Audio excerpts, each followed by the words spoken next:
السلام علیکم ورحمۃ اللہ وبرکاتہ۔ ان الحمد للہ نحمده ونستعینه ونستغفره ونعوذ باللہ من شرور انفسنا ومن سیئات اعمالنا، من يهده الله فلا مضل له ومن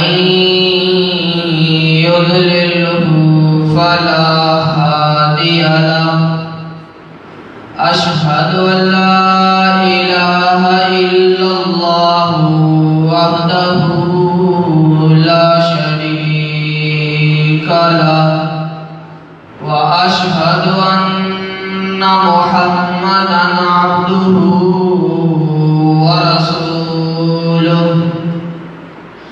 اللهم صل على محمد وعلى آل محمد كما صليت على إبراهيم وعلى آل إبراهيم إنك حميد مجيد۔ اللهم بارك على محمد وعلى آل محمد كما باركت على إبراهيم وعلى آل إبراهيم إنك حميد مجيد۔ قال الله تعالى في القرآن المجيد والفرقان الحميد: يا أيها الذين آمنوا اتقوا الله حق تقاته ولا تموتن إلا وأنتم مسلمون۔ يا أيها الناس اتقوا ربكم الذي خلقكم من نفس واحدة وخلق منها زوجها وبث منهما رجالا كثيرا ونساء، واتقوا الله الذي تساءلون به والأرحام إن الله كان عليكم رقيبا۔ يا أيها الذين آمنوا اتقوا الله وقولوا قولا سديدا يصلح لكم أعمالكم ويغفر لكم ذنوبكم، ومن يطع الله ورسوله فقد فاز فوزا عظيما۔ أما بعد فإن خير الحديث كتاب الله، وخير الهدي هدي محمد صلى الله عليه وآله وسلم، وشر الأمور محدثاتها وكل محدثة بدعة وكل بدعة ضلالة وكل ضلالة في النار۔ قال الله تعالى في القرآن المجيد والفرقان الحميد: إن هذا القرآن يهدي للتي هي أقوم۔ ہر قسم کی حمد و ثنا اس وحدہ لا شریک کے لیے ہے کہ جس رب العالمین نے ہم سب کو پیدا فرمایا اور ہم سب کو رزق عطا کیا اور ہم سب کو مسجد میں آنے کی توفیق عطا فرمائی۔ اور درود و سلام انبیاء رسول خطیب رسول خیر البشر جناب محمد رسول اللہ صلی اللہ علیہ وآلہ وسلم کی ذات مقدس و مطہر کے لیے۔ حضرات گرامی قدر،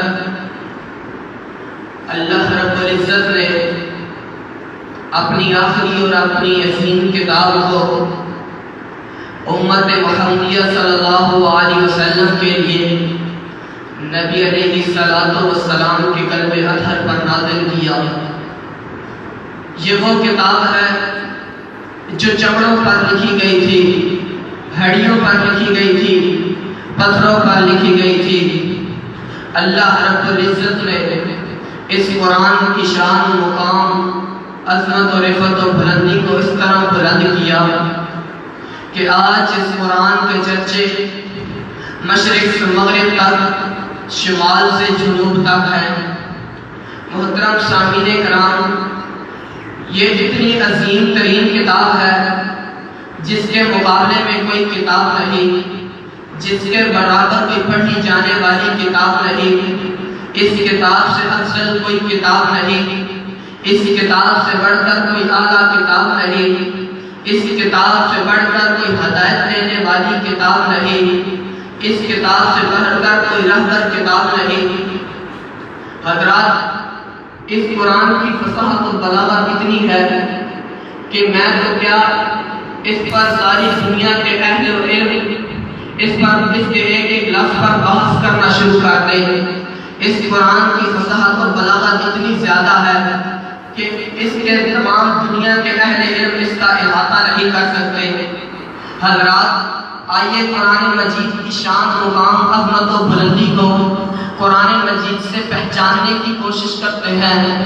اللہ رب العزت نے اپنے قرآن مجید کے اندر ارشاد فرمایا اِنَّا أَنزَلْنَاهُ فِي لَيْلَةِ الْقَدْرِ وَمَا أَدْرَاكَ مَا لَيْلَةُ الْقَدْرِ لَيْلَةُ الْقَدْرِ خَيْرٌ مِّنْ أَلْفِ شَهْرٍ۔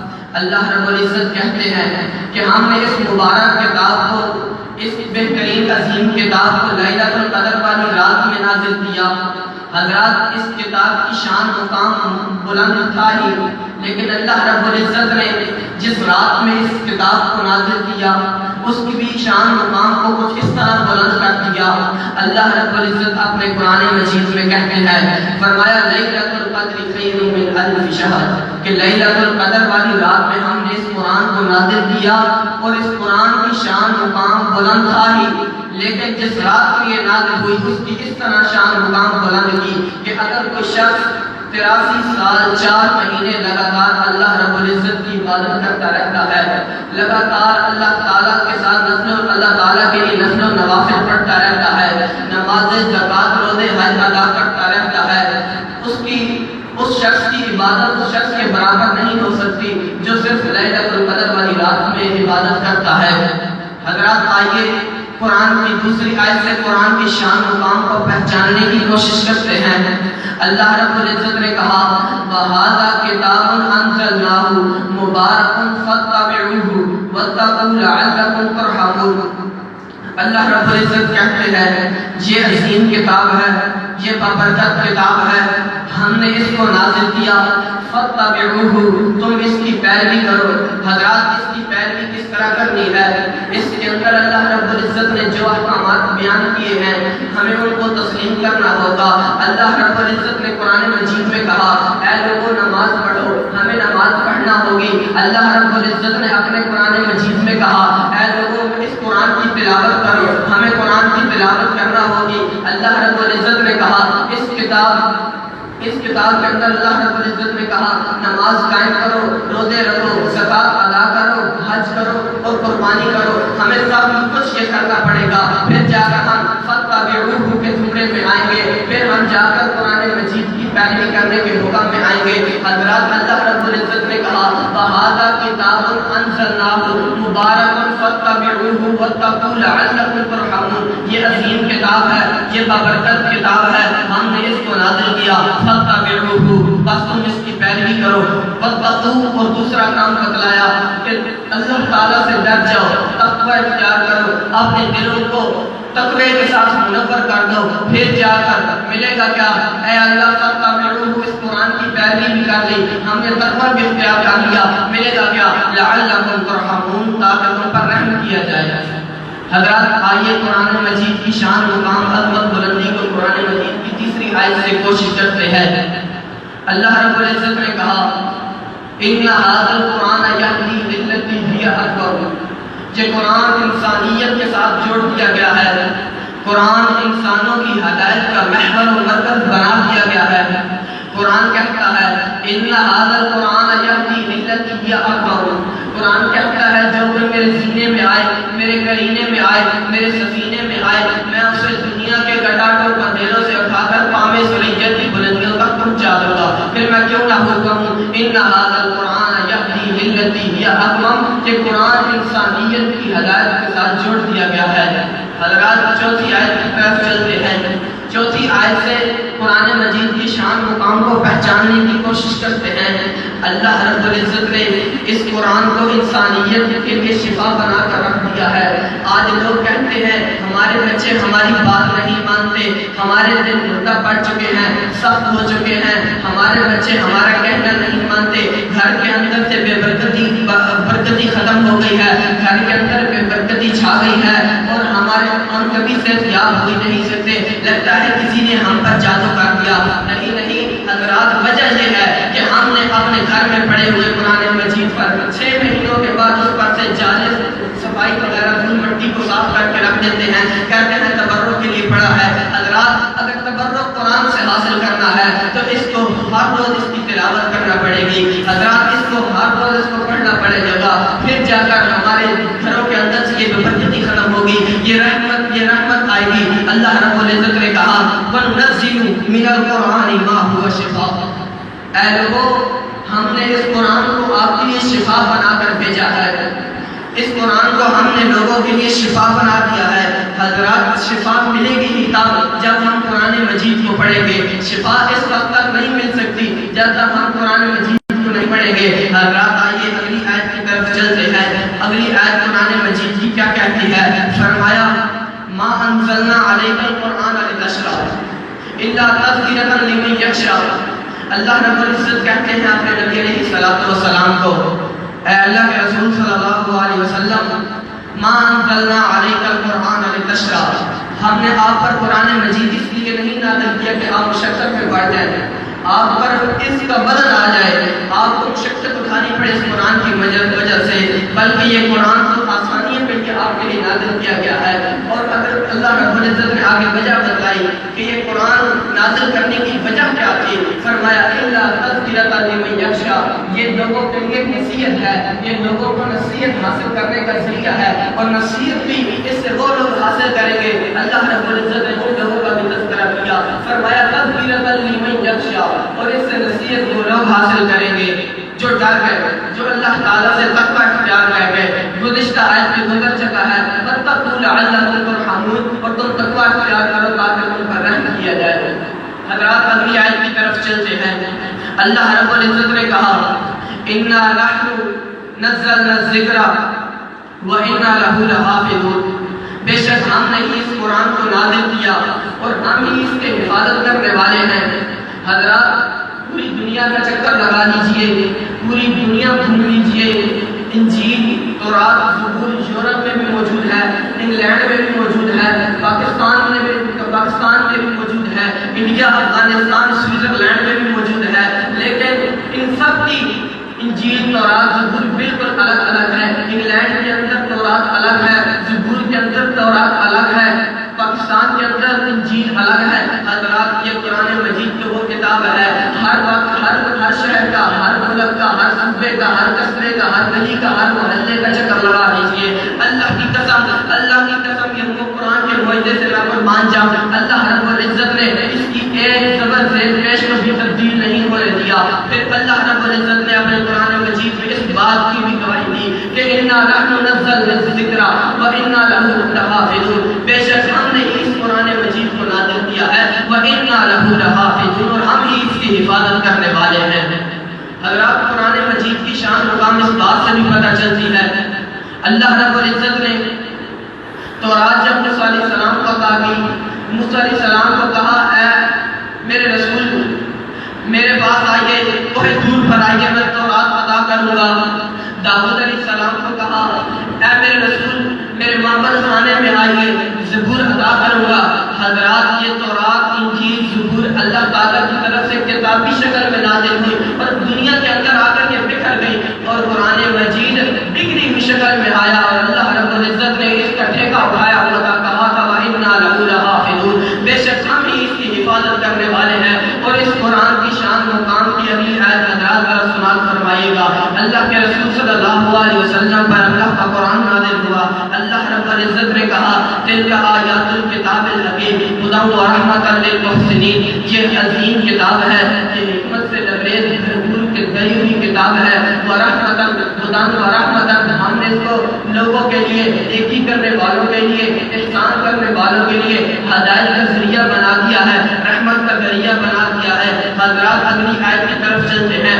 اللہ رب العزت نے اگلی آیت کے اندر فرمایا تنزیل الکتاب لا ریب فیہ من رب العالمین، یہ اللہ رب العزت کی طرف سے ٹکڑے ٹکڑے کر کر نازل کی گئی کتاب ہے۔ ہم نے اس کو آہستہ آہستہ 23 سالہ دور کے اندر ہم نے اس کو نازل کیا، اور یہ دارائے کتاب ہے، اس کے اندر کوئی عیب نہیں، اس کے اندر کوئی شک و شبہ نہیں۔ ہم نے اس کتاب کو نازل کیا تمام جہانوں کے لیے، تاکہ تمام لوگ اس سے ہدایت حاصل کریں اور اس سے رحمت اور برکتی حاصل کر سکیں۔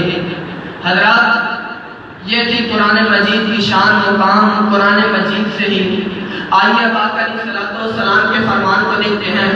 میرے لاڈے پیر مجھے جناب محمد صلی اللہ علیہ وآلہ وسلم فرماتے ہیں، راوی حدیث سیدنا عثمان بن عفان رضی اللہ تعالیٰ عنہ فرمانے نے فرمایا خیرکم من تعلم القرآن وعلمہ، گاڑی اندر بہترین شخص ہوئے جڑا قرآن مجید سکھدا تے سکھلاندا ہے، گاڑی اندر عظیم ترین شخص ہوئے جڑا قرآن مجید لوگوں نوں سکھلاندا تے سکھدا ہے، قرآن مجید دا طالب علم ہے تے قرآن مجید دا معلم ہے۔ حضرات اس حدیث کے ساتھ امام بخاری رحمۃ اللہ علیہ واقعہ ذکر کرتے ہیں، سعد بن عبیدہ رحمۃ اللہ علیہ فرماتے ہیں کہ میں ابو عبد الرحمن سلمہ رحمۃ اللہ علیہ نے ملاقات کی تھی۔ ابو عبد الرحمن سلمہ رحمۃ اللہ علیہ سیدنا عثمان رضی اللہ تعالیٰ عنہ خلیفہ ثالث سیدنا عثمان رضی اللہ تعالیٰ عنہ نے بہت بڑے شاگرد نے کہتے ہیں کہ میں نبی علیہ سیدنا عثمان رضی اللہ تعالیٰ عنہ نے دور خلافت کو لے کے حجاج بن یوسف دے عراق کے گورنر بننے تک میں لوگوں کو قرآن مجید کی تعلیم دی، لوگوں کو قرآن مجید سکھلایا، لوگوں کو قرآن مجید کا قاری بنایا، تجوید کے نال قرآن مجید سکھلایا۔ حضرات کو وجہ ذکر کرتے نے فرمایا وَذَاكَ الَّذِي عَقَدَنِي مَقَادِ هَذَا، اے واقع علیہ الصلوۃ والسلام دی حدیث ہے، اے واقع علیہ الصلوۃ والسلام دا فرمان ہے جس میں اس مسند تے بٹھا کر کے رکھا ہے، اس معلم والی مسجد تے اس مسجد کے اندر قرآن مجید سیکھنے واسطے سکھلانے واسطے بٹھا کر کے رکھا ہے۔ حضرات کو کیڑا فرمان ہے ذرا توجہ کیجیے گا۔ میرے اللہ کے رسول صلی اللہ علیہ وسلم فرمانے نے فرمایا خیرکم من تعلم القرآن وعلمہ، گاڑی اندر بہترین شخص ہوئے جڑا قرآن مجید سکھدا تے سکھلاندا ہے۔ حضرات دوسری آقا علیہ الصلوۃ والسلام کی حدیث کی طرف چلتے ہیں۔ سیدنا عقبہ بن عامر رضی اللہ تعالیٰ عنہ جلیل القدر صحابی ہیں۔ میرے آقا علیہ الصلوۃ والسلام کے پاس مجلس لگی ہوئی ہے، صحابہ کرام موجود ہیں۔ اللہ کے رسول صلی اللہ علیہ وسلم نے سوال کیا، اے میرے صحابہ کرام، عام میں سے کون شخص ہے جو اس بات کو پسند کرتا ہے کہ وہ ہر روز بطحان یا عقیق مقام پر جائے؟ یہ مدینہ کے ارد گرد ایک گاؤں ہے۔ آقا علیہ الصلوۃ والسلام نے پوچھا کون ہے جو بطحان اور عقیق مقام پر ہر روز جائے اور جا کر وہاں سے 2 کوہان والے سرخ اونٹ ہانک کر کے لے کر آئے، اچھی نسل والے اونٹ ہانک کر لے کر آئے؟ صحابہ کرام کا جواب سنیے، کہتے ہیں یا رسول اللہ نحب ذالک، ہم سب اس بات کو پسند کرتے ہیں کہ ہم ہر روز بطحان اور عقیق مقام پر جائیں، وہاں سے 2 کوہان والے اچھی نسل والے سب اونٹ ہانک کر لے کر آئیں۔ آقا علیہ الصلوۃ والسلام نے کہا اے میرے صحابہ کرام، آپ میں سے پھر کوئی شخص اس بات کو کیوں نہیں پسند کرتا کہ وہ ہر روز مسجد کے اندر آئے اور آ کر ایک آیت سیکھے یا 2 آیتیں آیتیں سیکھے یا ایک آیت پڑھے یا 2 آیتیں پڑھے یا اس سے ایک آیت پڑھنا ایک اونٹنی سے بہتر ہوگا، 2 آیتیں پڑھنا 2 اونٹنی سے بہتر ہوگا۔ حضرات اللہ کے رسول صلی اللہ علیہ وسلم نے کہا جس طرح وہ آیات کی تعداد بڑھاتا چلا جائے گا، اللہ رب العزت اسی طرح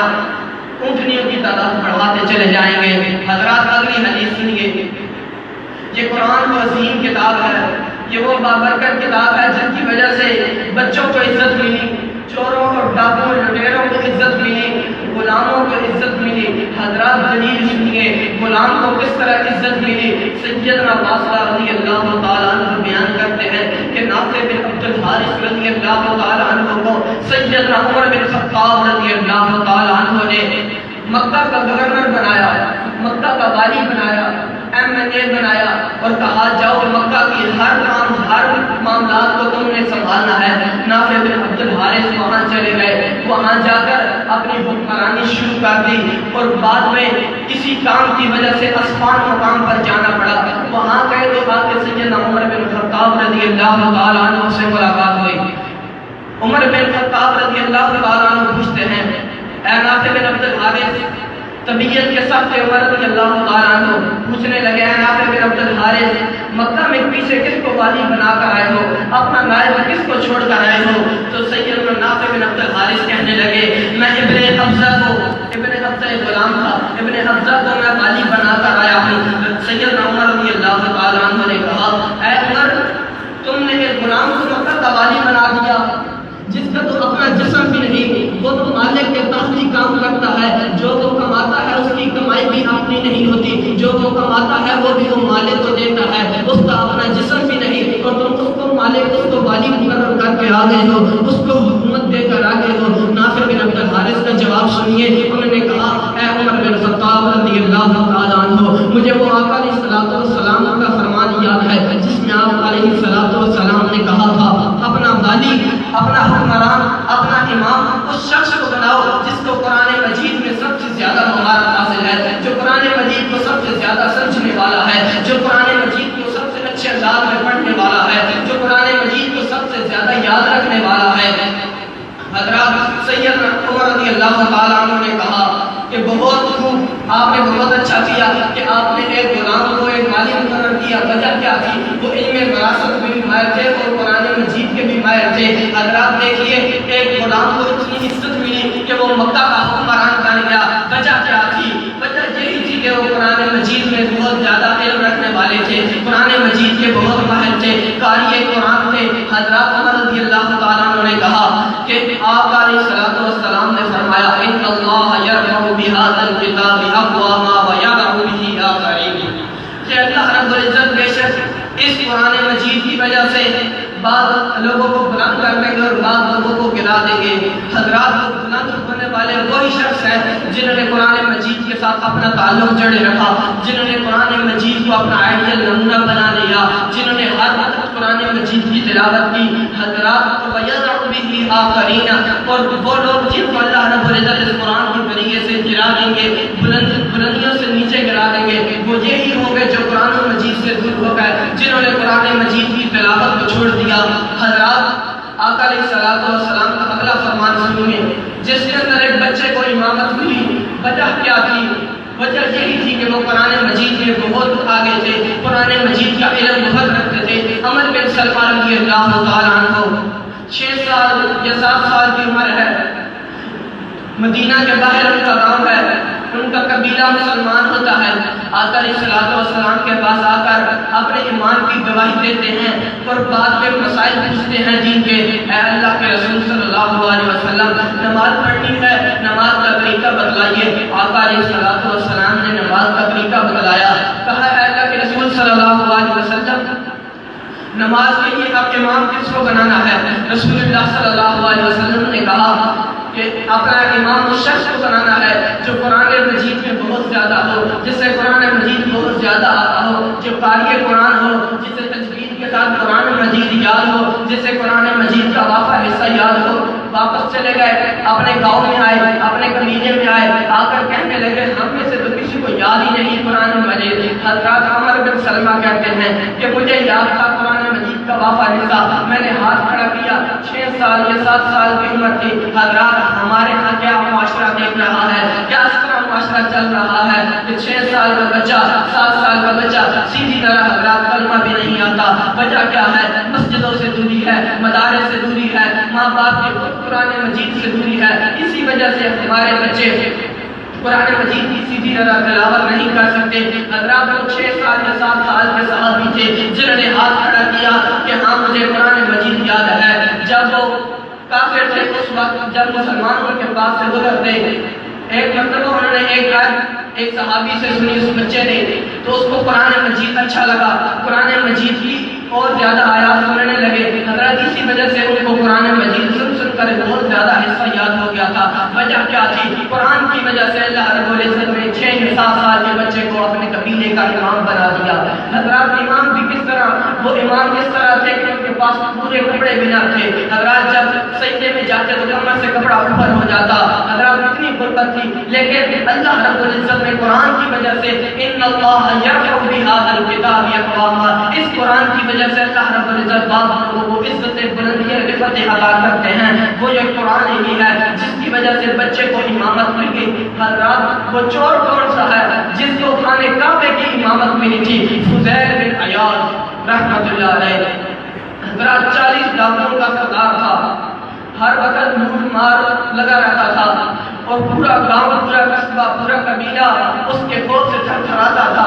حضرات صرف ایک آیت سنی تھی قرآن مجید کی اور خانے کعبے کا امام بن گیا تھا. وجہ کیا تھی؟ اللہ رب العزت نے کہا تھا ان اللہ یرفع بہذا الکتاب, اللہ کے رسول اللہ صلی اللہ علیہ وسلم نے کہا تھا بے شک اس قرآن کی وجہ سے, اس کتاب کی وجہ سے میں بعض لوگوں کو بلندیوں اور رفعتوں سے نوازوں گا. حضرات کو یہ 3 خوش نصیب شخص تھے. حضرات بچے کو امامت ملی قرآن کی وجہ سے, غلام کو حکومت ملی قرآن کی وجہ سے, ایک ڈاکو کو خانے کعبے کی امامت ملی قرآن کی وجہ سے. حضرات اگلی حدیث کی طرف چلتے ہیں کہ تلاوت قرآن, جہاں پر قرآن مجید کی تلاوت کی جاتی ہے وہاں پر فرشتوں کا نزول ہوتا ہے. سیدنا سعید بن حضیر رضی اللہ تعالیٰ عنہ کافر تھے, قرآن مجید کے انکاری تھے. مسلمان ہونے کے بعد قرآن مجید کے اس طرح شدائی کرے کہ قرآن مجید ہو کر کے ہی رہ گئے. حضرات جب رات کے وقت لوگ سو رہے ہوتے اس وقت سعید بن حضیر رضی اللہ تعالیٰ عنہ اٹھ کر اللہ کے عظیم کتاب کی اس قرآن مجید کی تلاوت کر رہے ہوتے. ایک مرتبہ کہتے ہیں میں نے سورۃ البقرہ شروع کر دی, سورۃ البقرہ شروع کی کہ میرا گھوڑا بلکنا شروع ہو گیا, ہاتھ پاؤں ٹانگیں مارنا شروع ہو گیا. تو کہتے ہیں میں ڈر گیا, میں نے قرآن مجید کو بند کر دیا. دوسری مرتبہ پھر قرآن مجید کی تلاوت شروع کی, پھر دوبارہ گھوڑا بلکنا شروع ہو گیا. کہتے ہیں میں پھر ڈر گیا. تیسری مرتبہ قرآن مجید کی تلاوت شروع کی اور پھر گھوڑا بلکنا شروع ہو گیا. کہتے ہیں میں ڈر گیا, میرا بچہ یحییٰ رضی اللہ تعالیٰ عنہ باز سو رہا تھا, یہ نہ ہو کہ گھوڑا بلکتا رہتا اور میرے بچے کو کچل دیتا. والدین کی محبت دیکھیے اپنے بیٹوں کے ساتھ. آج بیٹے کتنے نافرمان ہو چکے ہیں, اپنے والدین کا کہنا ہی نہیں مانتے. کتنے محبت کرتے ہیں ماں باپ اپنے بچوں کے ساتھ, لیکن بچے اس بات کو سنتے ہی نہیں. حضرات آئیے, جب صبح ہوئی, جب بچے کو اٹھا کر اندر لے کر جانے لگے, آسمان کی طرف نظر دوڑائی تو دیکھا ایک چھتری ہے, چھتری کے اندر چراغ اور دیے جل رہے ہیں, چھتری بہت چمک رہی تھی. کہتے ہیں مجھے سمجھ نہیں آئی یہ کیا چیز ہے. میں نے بچے کو, اپنے بیٹے کو یحییٰ رضی اللہ تعالیٰ عنہ کو اندر جا کر سلا دیا. اندر جا کر سلایا, باہر آیا تو دیکھا وہ چھتری بھی غائب ہے, وہ چراغ دیے سب کچھ غائب ہے. تو کہتے ہیں میں سو گیا. آقا علیہ الصلوۃ والسلام کے پاس سو گئی. آقا علیہ الصلوۃ والسلام کے پاس گیا, جا کر پوچھا اللہ کے رسول صلی اللہ علیہ وسلم یہ رات میں ماجرا ہوا. سورۃ البقرہ شروع ہوئی کہ گھوڑا بلکنا شروع ہو گیا, پھر خاموش ہوا, گھوڑا پھر دوبارہ تلاوت شروع کی, گھوڑا پھر بلکنا شروع ہو گیا. کہتے ہیں اے سعید بن حضیر رضی اللہ تعالیٰ عنہ, وہ چھتری, وہ فرشتے تھے جہاں پر قرآن مجید کی تلاوت ہو رہی ہو وہاں اللہ کے معزز اور مقرر فرشتے آ جاتے ہیں قرآن مجید کی تلاوت سننے کے لیے. حضرات دیکھیے قرآن مجید کی تلاوت پر فرشتوں کا نزول ہوتا ہے, اور وہ کتنے عظیم لوگ ہوں گے جو قرآن مجید کی تلاوت کرتے ہوں گے, اور ان پر فرشتے آ کر بیٹھتے ہوں گے, اپنے پروں کے ساتھ رحمت کا سایہ کرتے ہوں گے, اور وہ قرآن مجید کی ان کی تلاوت سن رہے ہوں گے. حضرات اگلی حدیث کی طرف آئیے. ایک ہاتھ پر 10 نیکیاں ملتی ہے, یہ قرآن مجید کوئی ذات عظیم کتاب ہے جس میں انسان ایک حرف پڑھے اللہ رب العزت 10 نیکیوں سے نوازتے ہیں۔ سیدنا عبداللہ بن مسعود رضی اللہ تعالیٰ عنہ کہتے ہیں جناب محمد رسول اللہ صلی اللہ علیہ وسلم نے فرمایا کہ جو شخص ایک مرتبہ ایک لفظ پڑھتا ہے، ایک حرف پڑھتا ہے، اسے ایک نیکی سے 10 نیکیوں سے میں نواز دیتا ہوں۔ پھر آقا علیہ الصلوۃ والسلام نے کہا لا اقول الف لام میم حرف ولكن الف حرف ولام حرف ومیم حرف، میں یہ نہیں کہتا کہ الف لام میم ایک مکمل حرف ہے، بلکہ الف ایک حرف ہے، لام ایک حرف ہے، میم ایک حرف ہے۔ اور جو شخص الف لام میم ایک مرتبہ پڑھتا ہے اللہ رب العزت 10 نیکیوں سے نہیں بلکہ 30 نیکیوں سے نواز دیتے ہیں۔ حضرات یہ قرآن مجید اتنی عظیم کتاب ہے کہ اللہ رب العزت نے لالچ سے طمع کرنے سے منع کیا ہے۔ کسی شخص کے ساتھ لالچ کرنا، حرص رکھنا، اس سے بغض رکھنا، اس سے حسد کرنے سے اللہ رب العزت نے منع کیا ہے۔ لیکن اللہ رب العزت نے 2 رشک جائز قرار دیے ہیں، ایک صاحب قرآن پر جو قرآن مجید کی تلاوت کرتا ہوگا، جو قرآن مجید کے ساتھ دن رات کو قیام اللیل کرتا ہوگا، اس شخص پر رشک کرنا جائز ہے، اور دوسرے اس شخص پر رشک کرنا جائز ہے جو منفق فی سبیل اللہ ہے، جو اللہ کے راہ میں اپنے مال کو خرچ کرتا ہے، جو اللہ کے راہ میں اپنے مال کو لوٹاتا رہتا ہے۔ اللہ رب العزت نے انہیں اتنا مال دیا کہ وہ ہر وقت اسے لوٹاتا ہی رہتا ہے کہ حضرات اللہ رب العزت نے شخص پر رشک کرنا بھی جائز قرار دیا۔ حضرات ہمارا معاشرہ دیکھیے، ان دونوں شخصوں کو جو صاحب قرآن ہے، جو قرآن مجید کی تلاوت کرتا ہے، بہت ہی حقارت کی نگاہ سے دیکھا جاتا ہے، اور ہمارے معاشرے کے اندر مولوی صاحب کی، قاری صاحب کی جو قرآن مجید کو مسجد کے اندر بیٹھ کر لوگوں کو تعلیم دیتے ہیں، قرآن مجید کی تعلیم دیتے ہیں، ان کی برکھا کی بھی حیثیت نہیں رکھتے، بہت ہی حقارت کی نگاہ سے ان منصب والوں کو سمجھا جاتا ہے۔ حضرات یہ وہ شخصیت ہے جن پر اللہ رب العزت کی رشک کرتا ہے، وہ صاحب قرآن ہے جو ہر وقت قرآن مجید کی تلاوت کرتا رہتا ہے، اور دوسرا وہ شخص جو منفق فی سبیل اللہ ہے، اللہ کے راہ میں اپنا مال خرچ کرتا رہتا ہے۔ حضرات اگلی حدیث کی طرف چلیے۔ سیدنا ابو امامہ رضی اللہ تعالیٰ عنہ بیان کرتے ہیں کہ اللہ کے رسول صلی اللہ علیہ وسلم نے فرمایا آقا علیہ الصلوۃ والسلام کا نام ہے تو درود پڑھا کرے لازمی، کیونکہ سیدنا جبریل امین نے اس شخص کے لیے بد دعا کی ہے جو آقا علیہ الصلوۃ والسلام کا نام آئے تو درود نہ پڑھے۔ جبریل امین نے کہا کہ تباہ و برباد ہو جائے وہ شخص جس کے سامنے آخری نبی جناب محمد رسول اللہ صلی اللہ علیہ وسلم کا نام لیا جائے اور وہ ان پر درود نہ پڑھے۔ اور حضرات اس بد دعا پر آمین آمنہ کے لال نے کہی تھی کہ آمین وہ شخص برباد ہو جائے جس شخص کے سامنے میرا نام لیا جائے اور وہ میرے نام پر درود نہ پڑھے۔ لہذا آقا علیہ الصلوۃ والسلام کا نام آئے تو زور سے آقا علیہ الصلوۃ والسلام کے نام پر صلی اللہ علیہ وسلم کہا کرے۔ حضرات ابو امامہ رضی اللہ تعالیٰ عنہ کہتے ہیں کہ جناب محمد رسول اللہ صلی اللہ علیہ وسلم نے فرمایا کہ جو شخص صبح کی وقت مسجد کی طرف چل کر آئے اور آ کر بھلائی سیکھے، قرآن مجید سیکھے، خیر سیکھنے کا ارادہ ہو، اس کے علاوہ کوئی اور دل کے اندر طمع لالچ نہ ہو، صرف ایک ہی گھر سے ارادہ لے کر آئے کہ میں گھر جاؤں اور مسجد کے اندر جاؤں گا، قرآن مجید سیکھوں گا اور سکھلاؤں گا، اللہ رب العزت نے کہا کہ اس شخص کا ثواب، اس شخص کا اجر اس شخص کے برابر ہے جو مکمل حج ادا کرتا ہے، اس شخص کا ثواب اس شخص کے برابر ہے جو مکمل حج ادا کرتا ہے۔ اللہ تعالیٰ سے دعا ہے کہ اللہ تعالیٰ ہمیں سب سے زیادہ قرآن مجید کی تلاوت کرنے کی توفیق عطا فرمائے۔ وما توفیقی الا باللہ۔